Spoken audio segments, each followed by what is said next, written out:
Kamusta mga sir, mga ma'am? Shield here. Nandito tayo ngayon sa loob ng Suzuki Espresso natin. Papakita ko lang sa inyo kung ilan na yung Odo bago tayo mag-start. Odo is 24,150. Pero yung ipapakita ko sa inyo na naging problem niya, lumabas siya, hindi ko alam kung kailan siya exact na nangyari. Pero around 24,000 yung Odo nung nangyari yon. So, ito yung unang naging problem ng Suzuki Espresso natin after 1 year and 3 months. Pakita natin, on natin, ito. So, nakapatay yung engine, pero pwede naman natin to i-on. May warning lang na ganyan. Mabilis lang naman. Makita nyo dito, ayan, buhay yung headlight, ayan. Tapos yung kabila, ayan, yung headlight, walang ilaw. So, yan yung issue. Pero kapag high beam natin, push, high beam okay, high beam okay, so low beam yung problem nito. Wait, patayin natin muna bago tayo mag-proceed. So yun yung issue natin ngayon, sira yung low beam nitong sa left side kung nakaharap kayo sa unit. And since naka H4 tayo na socket, so H4 is magkasama yung low and high beam. Regardless kung alin yung sira doon, kailangan palitan. Kung gusto nyo malaman kung kasama ba ang bulb sa warranty ng kasa, if kasa maintain kayo, hindi po siya kasama. Isa siya sa mga exception list. Kung hindi kayo aware kung alin yung hindi kasama sa warranty, makikita nyo yan sa warranty booklet. Nakalist doon yung mga hindi kasama sa warranty. And isa doon is yung mga bulbs. Pwede nyong i-check is yung fuse. So yung fuse ng headlight natin is nandito sa fuse box. Madali lang naman yung buksan. Ito lang yun. Pindutin nyo lang to. Tapos hila. Ayan. Tapos kung hindi kayo sure kung alin dyan, meron yung pattern sa takip. Ayan, ito siya. Itong square na to. Ito. Dahil itong maliit na to is yung fuse box malapit doon sa cabin filter. So makikita nyo, ito yung headlight, HL, headlight right, tapos HLL, headlight left. Ito yun, pag sinundan nyo yung pattern. So merong dalawang 30 amperes, tapos dalawang 15 amperes. Yung dalawang 15 yung sa headlight. So ito yung dalawang 30, ito yung dalawang 15. So ito yung dalawang headlight. So kung gusto nyo i-check yung fuse, ito meron siyang kasamang puller. Pindutin nyo lang yan para makuha nyo. Tapos parang chopsticks lang. Ipitin nyo lang yung fuse. Tapos kita nyo ba? Hila. Yan.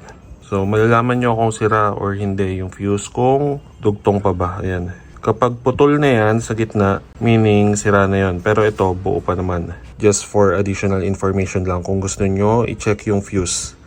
Tapos check din natin yung isa para makita nyo. Balik lang natin. So pagbalik, make sure nyo lang napasok. Ayan. Tapos push. Yan. Kunin natin yung isa. Yan. Ayan. Buo naman siya. So balik ulit natin.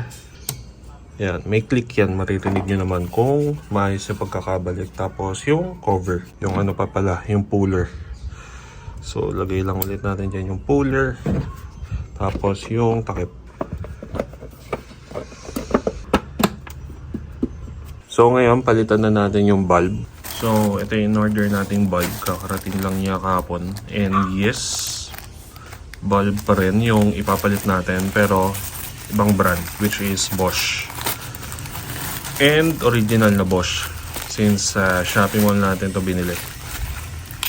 Ngayon kung tatanungin nyo kung bakit bulb pa din. Kasi personally, okay na naman ako sa performance ng stock na bulb.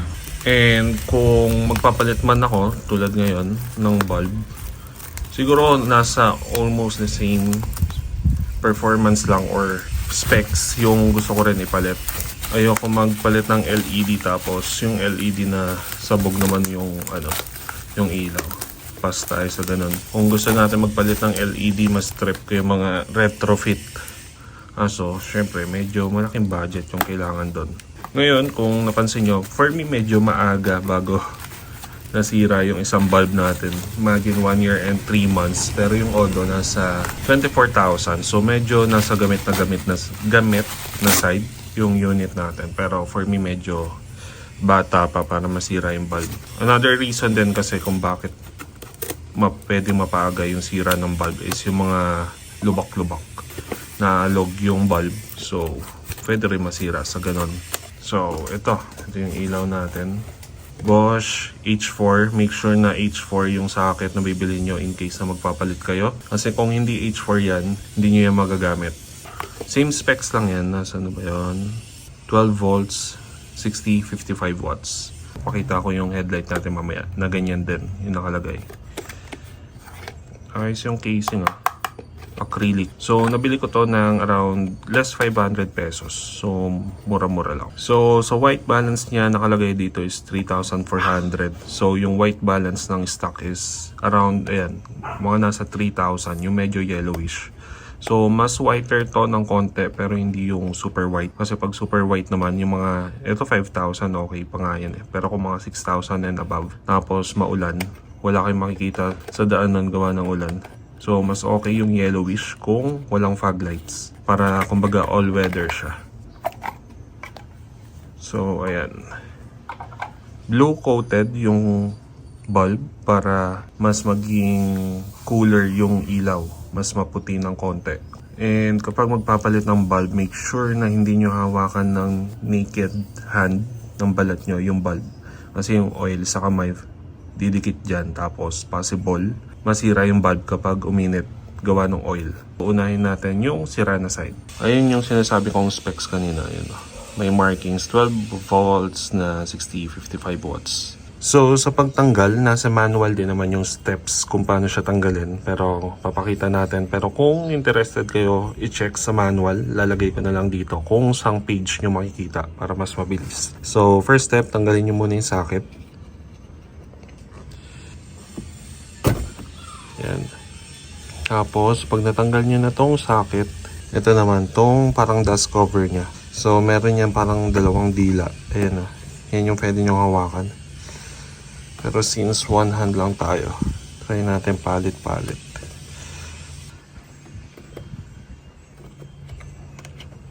Yan.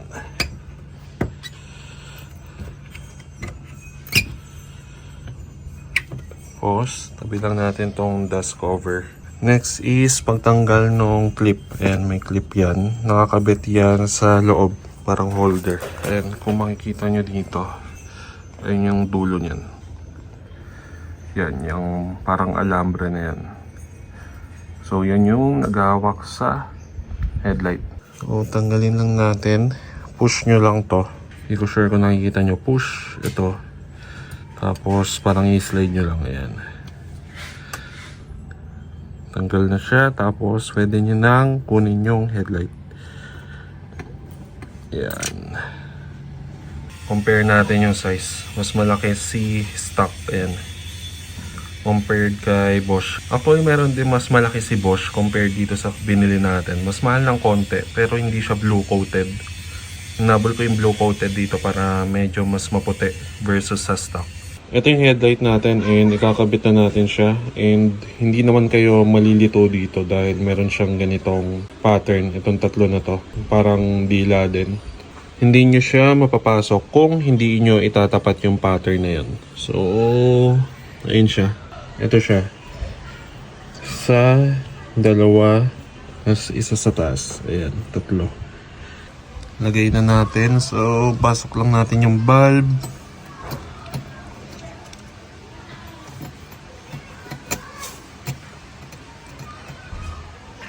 Ayan, kita nyo nakapasok yung tatlo. Dalawa sa baba, isa sa taas. Pag okay na yung bulb, balik nyo lang ulit itong parang pin nya. Push, tapos kalawit nyo lang. Ayan. Double check, walang alog. Tapos sa harap. Ayan yung pin. Punasan na natin, balik lang natin. Salpak lang. Itong dust cover, huwag nyong papakat yan. Kasi possible yan lumusot yung tubig. May nakita ako sa Facebook group kasi na nagpapalit daw siyang ilaw. Tapos kinat yung yung dust cover nang hindi niya alam.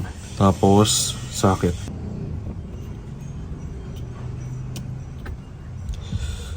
Okay na. Try natin munang testing kung work yung low and high beam niya.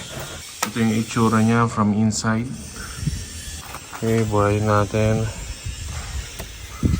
Yan, working. Hindi ko sure kung kita niya. Ito yung difference ng liwanag nila. Ang layo. Ayun yung bago. Ito yung stock. Try nga natin iusog yung sasakyan natin. Usog natin para yung dalawang headlight tatama sa pader. Makita natin ang maayos yung difference.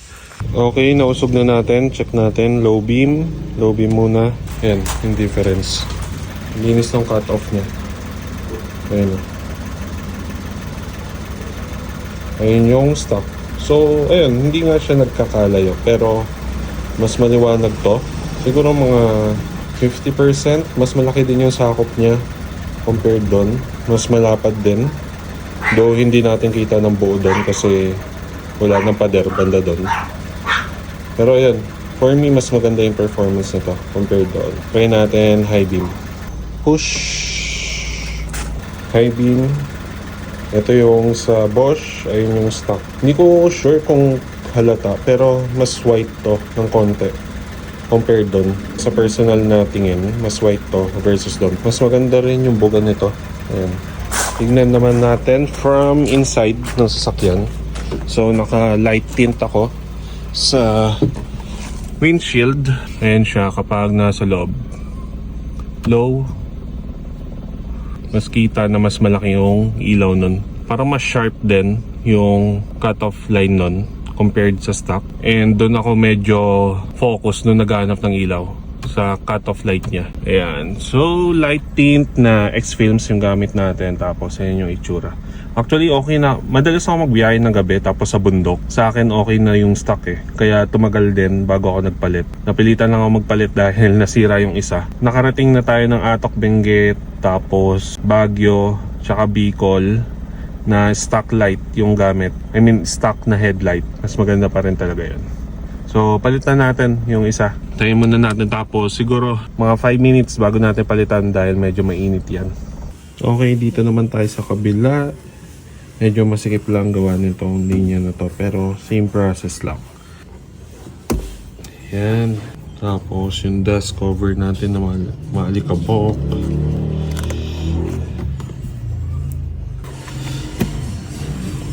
Actually, plan ko na magpalit ng ilaw by 2025 ng nasa plan ko is Orion Max.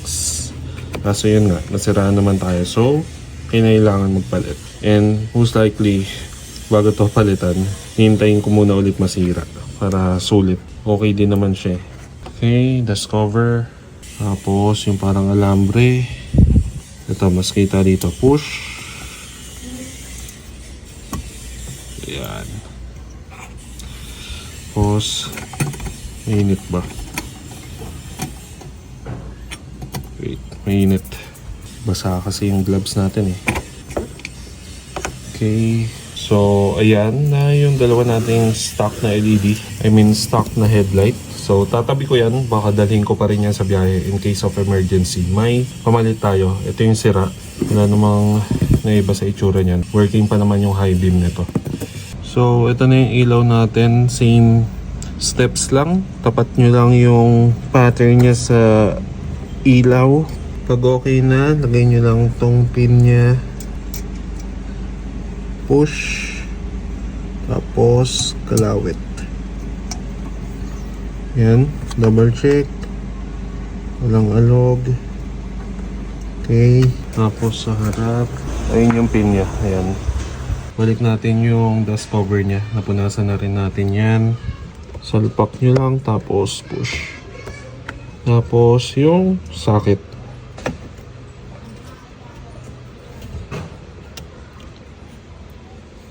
Yan. Okay na. Okay, nasa loob ulit tayo ng unit natin. Low beam, parehas. Low beam. So, yan yung itsura ng low beam, high beam. Ayan. Low beam, high beam. Low beam, high beam.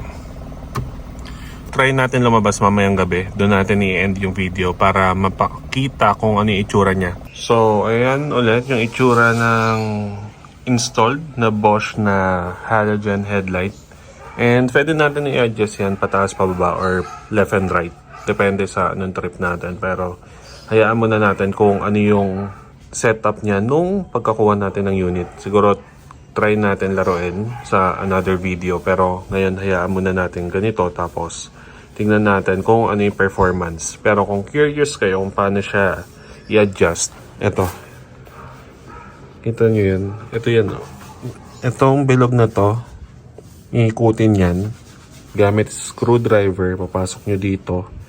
Tapos ikot nyo lang para gumalaw. Yung another adjustment is ito. Ayun. So, papasok nyo lang din screwdriver dito. Ayan, kita nyo. Yung parang may ngipin. So, papasok nyo dyan. Nakatusok dun yung screwdriver. Tapos, ikot. So, ganun yung pag-adjust. Same sa kabila. Okay, time check. Almost 9 PM. Dito tayo ngayon sa labas. Kasama natin si Sophie. Ayan. So, ito yung itsura nung Bosch na kinabit natin yung headlight. So, patayin natin para makita nyo kung gaano kadilim. So, sa loob tayo ng sasakyan, light na windshield, light dark. So, ayan yung itsura. Naka-hazard tayo, patayin natin para makita nyo yung dilim mismo. Ayan. Ayaw lang mag-focus kasi madilim. Ayan, kapag buhay, low beam, then high, low, high, low. So, ganun yung range sa current na design nung headlight natin. So, nabanggit ko kanina, no, pwede natin i-adjust. Try natin iharap sa dingding para makita nyo yung cut-off nya. Okay, medyo bilisan lang natin, pero ayan yung cut-off nya. Kita nyo, ang linis. In linya na yan, tapos paakyat. Tapos pababa ulit. Linis ng cut-off niya. Then makikita nyo rin yung difference versus sa stock na halogen na headlight. Tapos hindi siya sobrang white, so okay lang siya kahit maulan and mafag. Medyo yellowish pa rin siya. Pero personally mukhang makikita nyo yung movement ng headlight. Feeling ko parang medyo mababa yung boga niya ngayon versus sa stock. Pero tingnan natin. Gusto ko din kasi makita ng matagalan kung ano yung reaction ng mga kasalubong natin. Tayin natin. Yan, ganyan kadilim ngayon. Wala kasing street lights dito. Hindi ko sure kung kita nyo sa video, pero may mga shadow, may mga bata. Para makita nyo yung mga bata kung gaano kalayo. Ayan.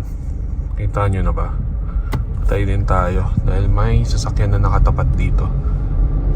So, labas tayo. Pababa rin ako ng highway. Ayan. Great example. Feeling ko naka-LED yan. Na naka-low lang. Pero sabog yung ilaw. Feeling ko nga medyo mababa yung buga niya versus sa stock. Medyo kabisado ko yung buga ng stock dito sa kalsada sa amin eh. Pero mas maganda yung cut-off line niya versus sa stock. So, kaya naman gawan ng paraan or ayusin yung buga niya na taasan ng konti. Ayan, wala naman nag-high beam sa atin. So, nandito tayo ngayon sa Dunkin. Ayan, ibibilin lang tayo. Tapos, ayan, nakatapat tayo sa dingding. Mas malinaw yung cut-off. Mas madali tignan ngayon. Ayan.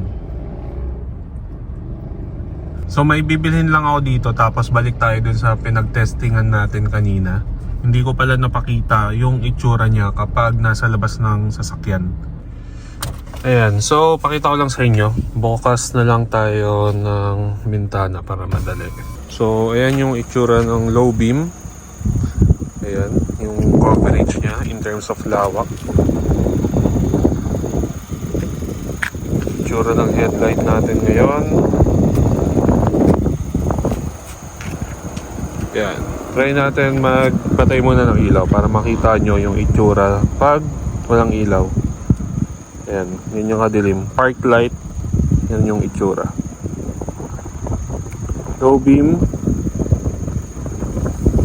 High beam. Low beam. high beam. Low beam, high beam. Low beam, high beam. Okay, last ay itapat ulit natin sa dingding doon. Low beam sa loob ng sasakyan. Ayan yung sa labas. Loob, labas. Loob, labas. High beam, labas, loob. Labas, loob. Labas, loob. So, kung interested pala kayo sa headlight, no, lalagay ko sa description box na lang yung link kung saan nyo pwede mabili. Yun lang, uwi na ako. Peace.